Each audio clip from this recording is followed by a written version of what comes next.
آپ کی تعلیمات اور آپ کے کردار شریف کا یہ اثر ہوتا ہے کہ دھڑا دھڑ لوگ وہ اسلام کے اندر داخل ہوتے ہیں اور حضور علیہ السلام کا کلمہ پڑھ کے مسلمان ہو جاتے ہیں۔ اسلام سے قبل کسی کو رشتوں کی پہچان نہیں تھی۔ اسلام سے پہلے ماؤں کا کوئی وقار، کوئی احترام نہیں تھا، بیٹیوں کو زمین کے اندر زندہ درگور کر دیا جاتا، اور اسی طرح کوئی بھی صاحب حق کا حق نہیں پہچانتا تھا۔ یہ حضور علیہ السلام نے آ کر حقوق کی پہچان کروائی ہے۔ حضور علیہ السلام کی آمد ہوئی، آپ کی تعلیمات کا اثر ہوا، وہی لوگ جس آیت کریمہ کو میں نے تلاوت کیا ہے، میرا رب قرآن مجید کے اندر ارشاد فرماتا ہے وَاذْكُرُوا نِعْمَةَ اللَّهِ، اللہ کی نعمت کو یاد کرو، اِذْ كُنْتُمْ أَعْدَاءً فَأَلَّفَ بَيْنَ قُلُوبِكُمْ، جس وقت تم آپس میں دشمن تھے، آپس میں تمہاری دشمنی تھی، فَأَلَّفَ بَيْنَ قُلُوبِكُمْ، پس اس نعمت کی وجہ سے تم آپس میں تمہارے اندر الفتیں اور محبتیں پیدا ہو گئی، فَأَصْبَحْتُمْ بِنِعْمَتِهِ إِخْوَانًا، بس تم اس نعمت کی وجہ سے آپس میں بھائی بن گئے ہو۔ سبحان اللہ۔ یہ آیت کریمہ اس کا شان نزول یہ ہے، دو قبیلے تھے مکہ کے اندر، ایک ہی باپ کی اولاد تھے، دو بیٹے تھے، سگے بھائی تھے دو، اوس و خزرج، یہ دو قبیلے۔ اب ان کے درمیان 120 سال سے لڑائی اور جھگڑا جاری تھا، ایک قتل کی وجہ سے آپس میں دشمنی عداوتیں جاری ہو ساری، دونوں سگے بھائی تھے۔ لیکن کیا ہوا کہ 120 سال سے دشمنی چل رہی ہے،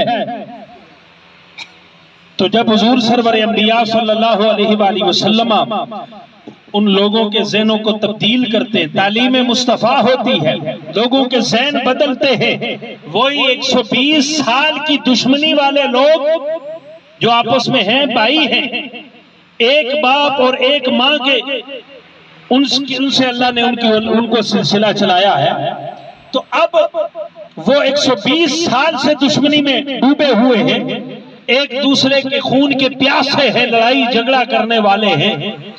لیکن جب میرے مصطفیٰ کریم علیہ السلام آپ نے ان کی اصلاح فرمائی، ان کو ایک دوسرے کی حقیقت میں پہچان کروائی، انسان کو انسانیت کی پہچان کروائی، تو وہی لوگ جو ایک دوسرے کے خون کے پیاسے تھے، وہ ایک دوسرے کے خون کے پیاسے نہیں، وہی جو دشمن تھے 120 سال سے سرکار دو جہاں صلی اللہ علیہ وآلہ وسلم کی وجہ سے، وہ ایک دوسرے کے بھائی بن گئے، ان کی آپس میں محبتیں ہوئی، آپس میں بھائی بن گئے۔ قرآن مجید کے اندر اللہ تبارک و تعالی اسی طرف اشارہ فرما رہا ہے، وَاذْكُرُوا نِعْمَةَ اللَّهِ، اس اللہ کی نعمت کو یاد کرو۔ وہ نعمت کون سی ہے؟ وہ محمد عربی کی صورت میں ہے۔ سبحان اللہ، بولو سبحان اللہ سارے۔ وہ کون سی نعمت ہے؟ حضور سرور انبیاء صلی اللہ علیہ وآلہ وسلم ہے۔ اب حضور علیہ السلام کی وجہ سے ہی ہمیں سارا نظام ملا، ساری کائنات ملی، حضور علیہ السلام کی وجہ سے ہی ہمیں قرآن ملا، حضور علیہ السلام کی وجہ سے ہی ہمیں رحمان کی معرفت ملی۔ یہ کس کی وجہ سے یہ سارا کائنات کا نظام سجا ہے؟ تو رب فرماتا ہے میرے محبوبہ كنت كنزا مخفيا فأحببت أن أعرف فخلقت الخلق، میرا رب فرماتا ہے محبوبہ میں چھپا ہوا خزانہ تھا، میں نے چاہا کہ میری پہچان ہو جائے تو میں نے مخلوق کو پیدا فرما لیا۔ اے محبوبہ میں نے تجھے پیدا فرما لیا۔ اے محبوب اگر تجھے پیدا کرنا مقصود نہ ہوتا میں کائنات کو ہی پیدا نہ فرماتا۔ یہ حضور علیہ السلام آپ کے وسیلے سے یہ ہمیں والدین جیسی نعمت ملی، یہ حضور علیہ السلام کا صدقہ ہے۔ ذرا میں آپ کی توجہ ایک طرف دلوانا چاہوں گا، توجہ کے ساتھ سماعت کی، پھر ہمیں پتہ چلے گا کہ حضور علیہ السلام اتنی عظیم نعمت ہے کہ ہم خوشیاں کیوں نہ منائیں حضور کی ولادت صلی اللہ علیہ وسلم۔ پچھلے میں سمجھ آ رہی ہے؟ آ رہی نہیں نا؟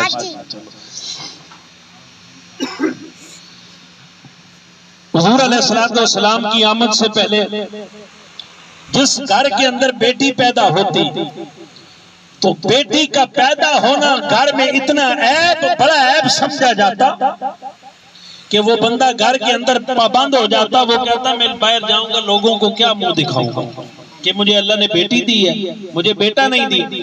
حالانکہ یہ تو رب کی تقدیر ہے، اللہ جسے چاہتا ہے بیٹا دیتا ہے، جسے چاہتا ہے بیٹی عطا فرماتا ہے۔ لیکن وہ جہالت تھی ان کے اندر، دین نہیں تھا، تربیت نہیں تھی، اسلامی تعلیمات نہیں تھی، کفر کا نظام تھا، کفر کی تعلیمات تھی۔ سرکار دو جہاں صلی اللہ علیہ وآلہ وسلم آپ نے پھر انہیں پہچان کر یہاں تک کہ ماں کے ساتھ یہ ناروا سلوک ہوتا کہ بیٹا اپنی ماں کو کندھے پہ اٹھا کر کے منڈیوں میں لے جاتا اور بولیاں لگاتا ہے میری ماں کا کوئی خریدار۔ یہ اتنا بڑا ظلم، جس ماں نے بیٹے کو پیدا کیا اسی ماں کے ساتھ ایسا سلوک۔ اور پھر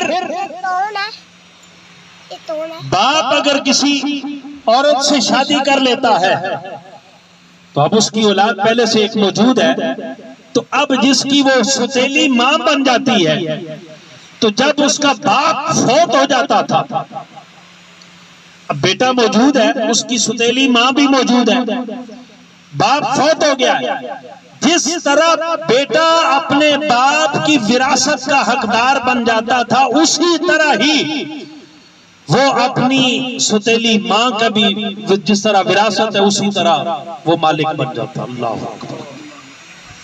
اب اس کے اختیار میں ہوتا کہ وہ اپنی اس ستیلی ماں کے ساتھ وہ خود نکاح کر لیتا، یا وہ اپنی ستیلی ماں کا نکاح اگر کسی سے کرواتا تو اس کا حق مار خود غصب کر لیتا، خود دبا لیتا، یا چاہتا تو وہ اپنی اس ماں کو، ستیلی ماں کو اسی طرح ہمیشہ بیوگی کی زندگی میں مجبور کر دیتا کہ تو نے شادی کسی جگہ نہیں کرنی، اسی طرح ہی وہ زندگی میں سسکتی زندگی گزارتی یہاں تک کہ قبر کے دہانے تک پہنچ جاتی۔ اللہ اکبر، اللہ اکبر۔ ایسی جہالت تھی۔ حالانکہ قرآن نے پھر واضح بتایا جن کے ساتھ تمہارے باپوں نے نکاح کر لیا ہے ان کے ساتھ تم نکاح نہیں کر سکتے، یہ قرآن کا واضح اعلان ہے۔ لیکن جہالت عروج پر تھی۔ میرے مصطفیٰ کریم علیہ السلام نے جب ان لوگوں کی سوچوں کو، ان کی افکار کو، ان کے نظریات کو، فکروں کو تبدیل کیا، اب وہی لوگ کہ جو اپنی ماں کے ساتھ ناروا سلوک کرتے، ماں کی بولیاں لگاتے، میرے مصطفیٰ کریم علیہ السلام نے اپنے غلاموں کو، ان کفار کو جو اپنی ماں کے ساتھ ناروا سلوک کرتے، اپنی ماں کو منڈیوں میں لے جا کر کے ان کی بولیاں لگاتے، ہے میری ماں کا کوئی خریدار یا کہ نہیں، یا اپنی ستیلی ماں کے ساتھ ناروا سلوک کرتا، چاہتا تو اس کے ساتھ خود نکاح کر لیتا، اگر چاہتا تو اس کا نکاح کسی اور مرد کے ساتھ کروا دیتا، اور چاہتا تو اس کا حق مار غصب کر لیتا، چاہتا تو اس کی ساری زندگی اسی طرح بیوگی کی گزارنے پر اسے مجبور کر دیتا۔ میرے مصطفیٰ کریم علیہ السلام کے غلاموں، ماں کے ساتھ بھی اس طرح ناروا سلوک ہونے لگا۔ جس گھر کے اندر بیٹی پیدا ہوتی، والد اپنے گھر کے اندر معصور ہو جاتا، قید ہو جاتا، میں باہر جاؤں گا لوگوں کو کیا منہ دکھاؤں گا کہ اللہ تبارک و تعالی نے مجھے بیٹی عطا فرمائی ہے۔ میرے مصطفیٰ کریم ابراہیم علیہ السلام کے غلاموں، ایسی جہالت کا دورہ تھا، ایسے لمحات کے اندر اللہ تبارک و تعالی نے مکہ کی اس دھرتی پر آمینہ کے لال کو، عبداللہ کے در یتیم کو پیدا فرما دیا۔